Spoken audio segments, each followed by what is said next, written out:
África? A primeira coisa que a gente tem que lembrar é que a África é um continente, né? As pessoas geralmente se referem à África como se fosse uma coisa só, e não é. São vários países. E cada país tem suas especificidades, obviamente. E para a gente compreender a África, a gente tem que compreender inicialmente a constituição das civilizações ao redor do Mediterrâneo. Então, ao longo de boa parte da história, a África, né, que inclui o Egito, ela teve uma participação muito grande. O Egito foi um dos maiores impérios da antiguidade e até hoje tem esse peso sobre a arqueologia, sobre o conhecimento, sobre as dúvidas, inclusive, sobre a relação com o ambiente, com o espaço nesse período, como foram construídas as pirâmides, ainda há dúvidas, enfim. Então, os pontos estratégicos, eles vão estar relacionados ao contato, né, basicamente com essas regiões. Então, por exemplo, deixa eu dar um zoom aqui pelo Google Earth. O canal de Suez, ele está aqui, ó. Tá vendo onde eu estou passando o mouse? Ele é uma região estratégica, fundamentalmente, por conta da conexão que faz entre o Mar Vermelho, que é esse, e o Mar Mediterrâneo. Tá? Em 1956, houve um conflito em relação ao canal de Suez, quando Israel, França e Grã-Bretanha vão tentar tomar o controle do canal por conta das políticas internas do Egito de nacionalização do petróleo, de políticas nacionalistas, enfim. Então, essa é uma primeira região geopolítica importante. Né? Aqui, por essa região, fica o Mosteiro de Santa Catarina, tem toda aquela questão bíblica do Sinai, enfim. A população do Egito é predominantemente muçulmana, mas tem uma minoria copta, que são cristãos orientais, muito importante, muito poderosa. Tá? Então, aqui a gente vê justamente a conexão entre o Egito, lembrando que parte da faixa de Gaza já foi, a faixa de Gaza já foi pertencente ao Egito, hoje constitui território palestino, que sofre um bloqueio muito grande de Israel, né, condições degradantes, enfim, é um conflito que se perpetua desde a retirada dos colonos judeus do território da faixa de Gaza, e boa parte dessa área é desértica, como a gente está vendo pela imagem de satélite. A imagem de satélite nos dá a interpretar isso. Então, essa área desértica, ela é gigantesca. E o que permite a vida no Egito é justamente o Nilo, que é lindo. Né? Eu já andei no Nilo, gente, é lindo. Né? Aí tem vários sítios arqueológicos às margens do Nilo, é fantástico. E é muito bonito a gente ver a diferença entre a área vegetada e o deserto, que são montanhas de areia, e do lado tem uma vegetação riquíssima, assim. Então é um contraste muito grande, e o Egito só existiu desde tempos imemoriais por conta do Nilo, tá? O Nilo, ele nasce bem no interior da África, não sei se vai dar para ver aqui exatamente, mas tem o Nilo Azul, que nasce aqui na região da Etiópia, e o Nilo, deixa eu dar um zoom maior, para a gente poder seguir o Nilo, tá vendo? Isso daqui é o curso do Nilo, tá? Ele cruza diversos países e nasce nas proximidades da região dos Grandes Lagos, no centro da África. Então, a gente percebe que por exemplo, essa geopolítica, ela depende fundamentalmente, geopolítica do Egito, ela depende fundamentalmente da água do Nilo. A sobrevivência no país depende da água do Nilo. É fundamental. Então, se tenta, por exemplo, teve conflitos em relação a... conflitos não bélicos, mas discordâncias, enfim, em relação à construção das represas no curso superior do Nilo, nessa região.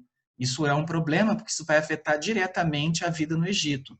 Então, as cheias, a represa de Assuã, ela fica aqui, ela foi construída para justamente ter uma regulação maior dos ciclos do Nilo, para poder garantir a possibilidade de permanência da agricultura, enfim. Aqui é uma área de conflito que é o Triângulo de Hailab, tá? Essa área aqui em vermelho, que é uma indefinição fronteiriça. É uma das muitas regiões no planeta e na África que tem essas diferenças territoriais em que não há uma soberania definida. Ainda que não haja conflitos, necessariamente, não há uma definição. Um outro exemplo aqui, olha, é a região de Abyei. Tá vendo? Com a separação do Sudão do Sul e constituição do país em um país independente, Abyei, que é uma área que tem petróleo, se tornou uma área a ser definida posteriormente essa soberania e como vai ser feita essa divisão territorial. Mas ainda hoje não foi definida, depois de alguns anos. Até porque o Sudão do Sul é um dos países da África que está em guerra civil. Tá? Assim como a República Centro-Africana,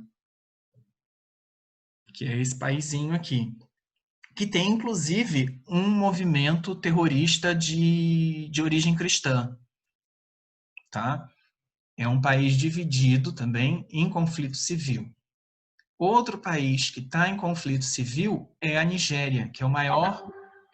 As previsões dizem que vai se tornar a maior economia e a maior população da África.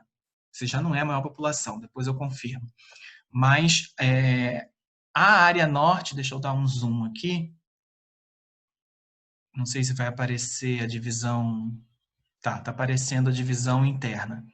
A área norte do país é predominantemente muçulmana e é uma região que teve a ação do Boko Haram, que é um grupo terrorista. Eles sequestraram meninas que estudavam, porque elas estudavam, inclusive, né? E a ação do Boko Haram ainda se faz presente nessa região nordeste da Nigéria. Tá? Houve a mudança da capital de Lagos, que fica no litoral, para Abuja, tá? Justamente por conta desse reequilíbrio entre as comunidades muçulmanas do norte e as comunidades cristãs e chamadas animistas, das religiões como as que vieram para o Brasil, de matriz africana. Então, houve um reequilíbrio e houve a transferência da capital de Lagos para Abuja, que fica no centro do país. O norte do país, ele adota a Sharia, que é a lei muçulmana, tá?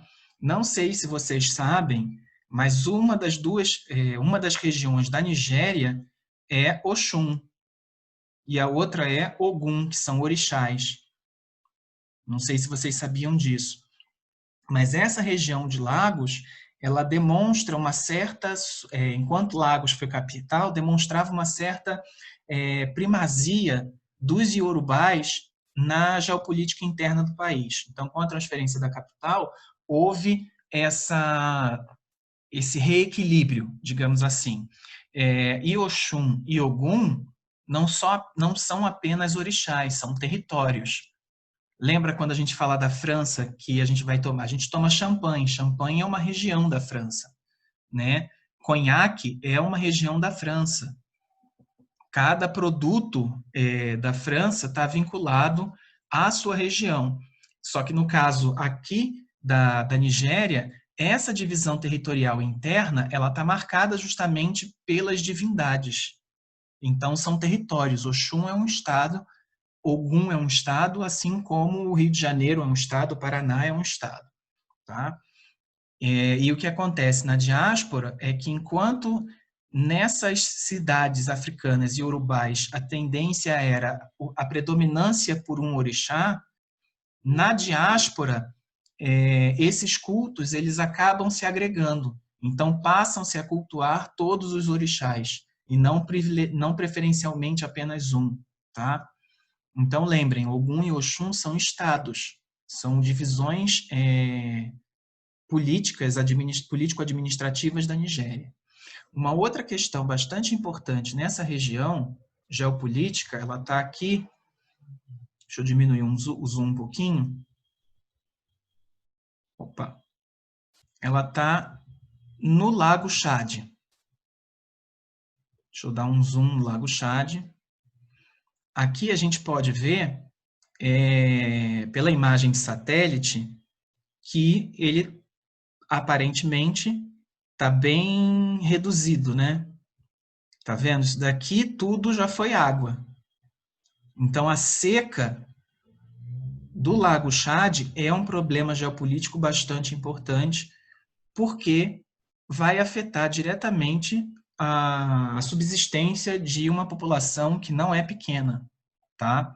Então, a gente pode ver aqui, ó, essa onde eu estou passando com o mouse, essa área aqui era a área próxima do lago. Então, a gente percebe como ele está ressequido, tá vendo?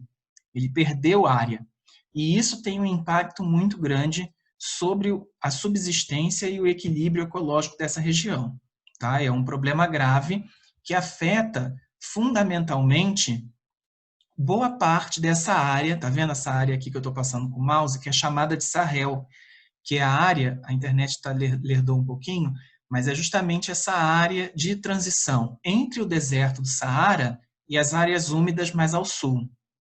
Tá? A imagem de satélite mostra isso bem aqui. Então, essa região que eu estou passando o mouse é a região conhecida como Sahel, que é essa área de transição entre o deserto do Saara e as áreas úmidas ao sul. Vamos lá, aqui a gente tem o Saara Ocidental, que ainda é um território sem autonomia, deixa a internet baixar, e que foi ocupado pelo Marrocos. Então, boa parte do Marrocos foi ocupado pelo... boa parte do Saara Ocidental foi ocupado pelo Marrocos. Deixa eu ver se eu consigo, se a gente consegue ver os muros aqui, eu não sei se vai dar para ver. E foram construídos muros, inclusive, para impedir o acesso, né? Impedir também a guerrilha, enfim, dessa região. Então, o território saarauí, que é o território próprio soberano do Saara Ocidental, é apenas uma faixa ao longo da fronteira com a Mauritânia, tá? Porque boa parte do território está sob ocupação marroquina. É uma área muito rica em fosfato. Então, isso, de certa forma, tá por isso que aparece aqui em vermelho o que seria a fronteira oficial entre Saara Ocidental e o Marrocos. Saara Ocidental que teve colonização espanhola. Mais ao sul, a gente tem uma outra região relativamente tensa, que é Casamansa, no Senegal. Vamos ver se a internet ajuda. Que tem um movimento separatista há alguns anos, que fica nessa região aqui, entre a Gâmbia e a Guiné-Bissau. Tá? Essa é a região de Casamansa, que também para o Senegal é uma região importante por conta da umidade, enfim. Tem essa área úmida aqui no interior do país, mas essa área também ela é bastante relevante para os interesses internos do país. Diminuindo o zoom novamente, viajando pelo continente, a Líbia está em guerra civil, tá? E boa parte desse território do Saara, assim como antigamente ele carregava diversos produtos vindos do sul, o Saara é uma rota importante de comunicação desde épocas milenares. Ainda hoje, essa conexão transsaariana ela é muito importante, porque boa parte dos movimentos migratórios que vão para a Europa, eles cruzam o Saara. Tá? Então, deixa eu colocar as estradas aqui, que eu acho que vai dar para ver, talvez. Não sei se nessa distância consegue ver. Não vai dar para ver nessa distância. Mas há diversas rotas de tráfico, inclusive, de pessoas, não apenas de migração espontânea, né? A pessoa decide migrar, mas isso é agenciado, então isso é um grave problema que ainda hoje não tem solução. A gente não tem ouvido muito falar disso atualmente, mas o tráfico de pessoas. Recentemente, a gente viu vídeos de pessoas sendo escravizadas na Líbia, que está em conflito civil, e boa parte dessas rotas se aproveitam justamente do conflito líbio, né, para tentar atingir essas ilhas aqui no Mediterrâneo que pertencem à Itália, que são as ilhas de Lampedusa, que são essas ilhotas aqui. Isso é território europeu. Deixa eu ver se o zoom vai mostrar direitinho Lampedusa.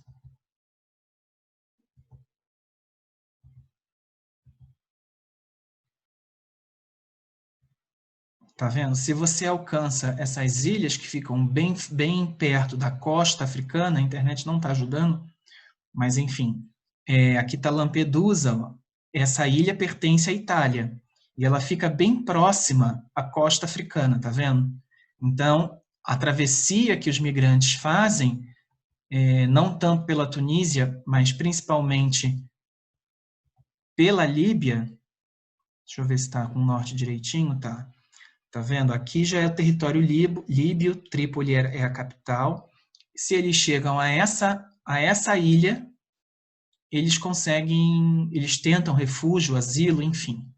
A Malta também está próxima, mas é predominantemente nessas ilhotas italianas que ficam às margens do continente africano. Assim como, né, eu estava aqui, deixa eu voltar aqui, as Ilhas Canárias, que é uma rota menos utilizada, mas tão importante quanto, porque se cruza o oceano, chega-se a território europeu, as Ilhas Canárias que pertencem à Espanha. Ok? Então, essas são as principais rotas de migração, pela Líbia para chegar a Lampedusa e pelo oeste da África para tentar alcançar as Ilhas Canárias. Opa, foi demais. Deixa eu dar um zoom aqui, que a gente vai falar agora do Mali. Diminuir o zoom para ver se a internet funciona.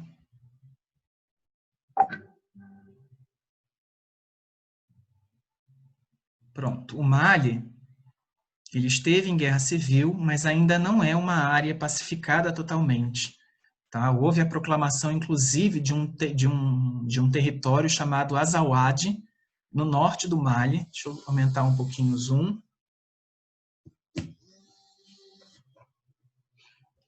O Azawad é essa região aqui em cima, ao norte do território do Mali, e por conta dos problemas do colapso do Estado líbio, houve fluxo de armas, de populações, enfim, que vieram proclamar esse Estado independente do Azawad. Tá? A guerra civil, ela de certa forma já acabou, mas as tensões e os conflitos e os atentados terroristas continuam. E eles não afetam apenas o norte do Mali, eles afetam o Níger, que é o país vizinho, e a Burkina Faso, que está aqui. Tá? Uma outra questão geopolítica do continente é que nos próximos anos haverá não é uma megalópole, né, como a gente conhece, mas haverá uma concentração populacional muito grande por conta das projeções de crescimento populacional. Então, a tendência não é exatamente uma megalópole, porque toda essa região ela não seria urbanizada, né, mas haveria uma grande quantidade de cidades de grandes cidades, de megacidades, nessa área, entre Yamoussoukro, que é a capital da Costa do Marfim, e a cidade de Lagos, na Nigéria, tá? Que aparece aqui com um zoom maior. Então, essa região ela tende a ser um centro, né, de atividade urbana muito importante, que tem efeitos sobre as dinâmicas demográficas dos países africanos. Alguns africanos não migram para a Europa diretamente, eles migram para essa região aqui, entre Costa do Marfim e Nigéria. Tá?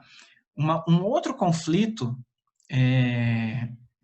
que ocorre é essa região aqui de fala predominante inglesa. Deixa eu tirar as estradas, porque aí aparece melhor.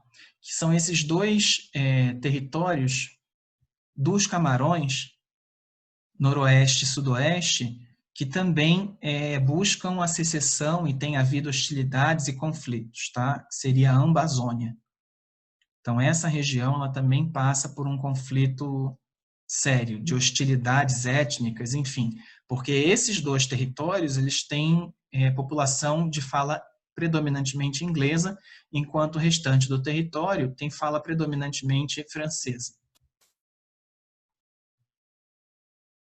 Descendo um pouco mais, descendo não, indo para leste agora, um outro ponto estratégico é esse estreito, o Estreito de Bab el-Mandeb, que fica entre o Djibouti e o Iêmen. Deixa eu dar um zoom maior. Tá? Que é uma área importantíssima, inclusive por conta do tráfego de navios que vão abastecer a Europa, fazer a conexão entre China e Europa, enfim. Então, essa é uma área extremamente importante.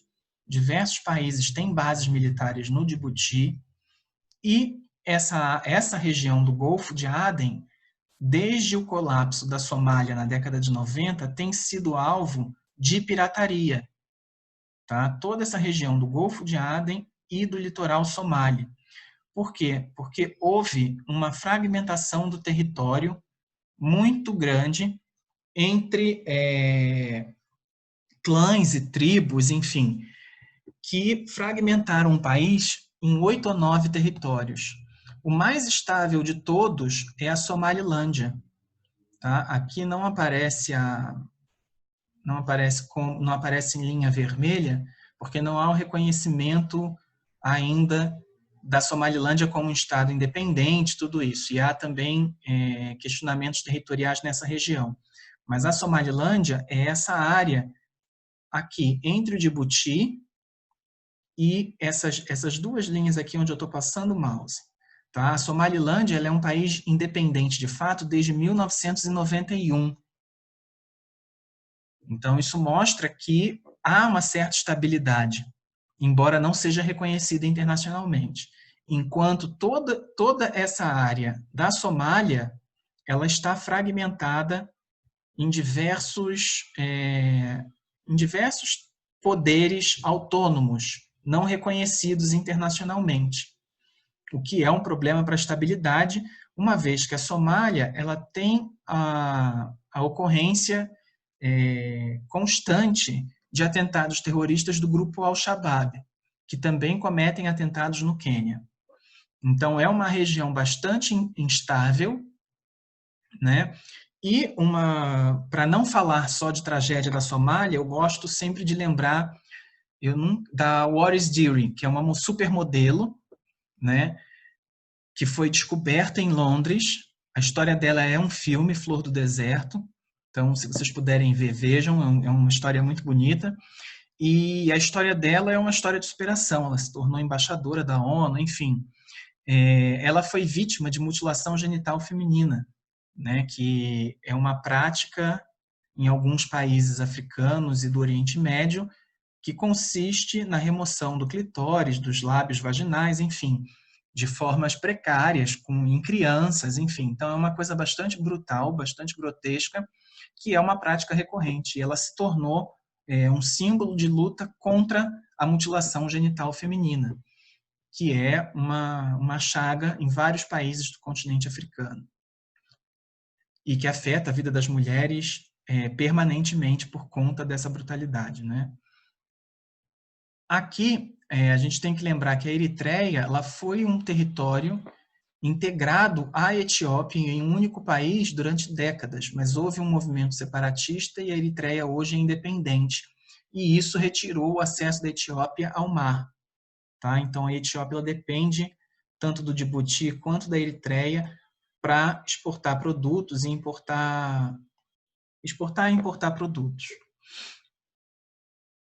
A área africana de maior tensão ao longo dos anos e que tem se tornado um problema cada vez maior é essa região da República Democrática do Congo. Tá? Deixa eu abrir aqui, deixa eu dar um zoom maior para aparecer as províncias de Kivu e as próximas. Por conta dos conflitos em Ruanda e Burundi, conflitos interétnicos, houve diversos milhares de pessoas se refugiaram no leste da República Democrática do Congo. E desde que isso aconteceu, não há paz no país. O país continua em guerra, essa região continua em guerra, com as maiores atrocidades, estupro coletivo, trabalho infantil, soldados, criança-soldado, enfim, todos os horrores de uma guerra possíveis e imagináveis, surto de ebola. Então, é uma região que tem a atuação de mercenários e que o poder federal de Kinshasa, que é a capital da República Democrática do Congo, não consegue manter o controle sobre esse território. E houve uma regionalização desse conflito com a interferência de Uganda, de Ruanda e Burundi, até mesmo de Angola, nessa região, que ela é rica em diversos minérios, entre eles o tântalo, que é utilizado fundamental para os celulares. Então, cada vez que a gente utiliza o celular, indiretamente ou diretamente, né, a gente se vale de um conflito horrendo para conseguir ter a fabricação desses produtos. Tá? Tem um livro, o Livro Negro das Marcas, se eu não me engano. Eu lembro que o autor ele tinha ido à UF, Livro Negro. Eu tenho esse livro, mas está na minha biblioteca no Rio. Livro Negro das Marcas. Deixa eu lembrar o nome do autor. É Klaus, se eu não me engano. Deixa eu ver aqui. Estou vendo rapidinho na Amazon, que ele vai contar como essas grandes corporações europeias elas se valem de uma série Klaus Werner e Weiss, W. Weiss, eu não lembro o nome do outro, mas o Klaus, se eu não me engano, foi ele que esteve na UF há algum tempo atrás. E esse livro mostra como essas grandes corporações elas se utilizam de coisas degradantes para ter acesso a essas matérias-primas, ao trabalho. Eu acabei não falando, deixa eu diminuir o zoom aqui que eu já volto.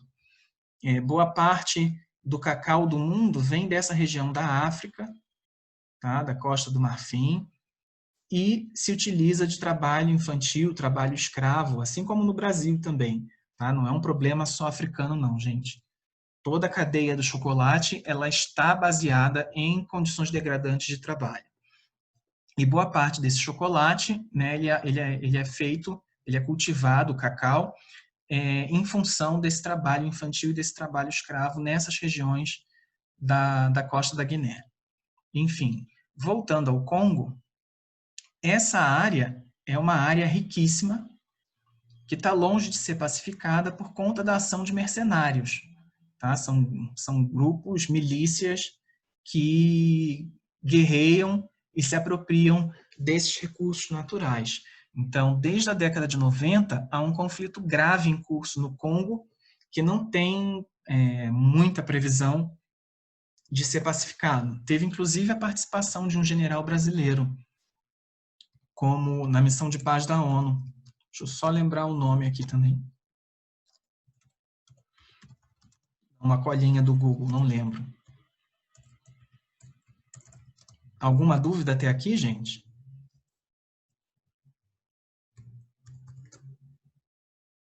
Foi o general Santos Cruz, lembrei. Opa, não, Santos Cruz foi do... Deixa eu confirmar aqui. Eu acho que foi ele. Será que foi ele? Eu lembro que teve até reportagem no Fantástico.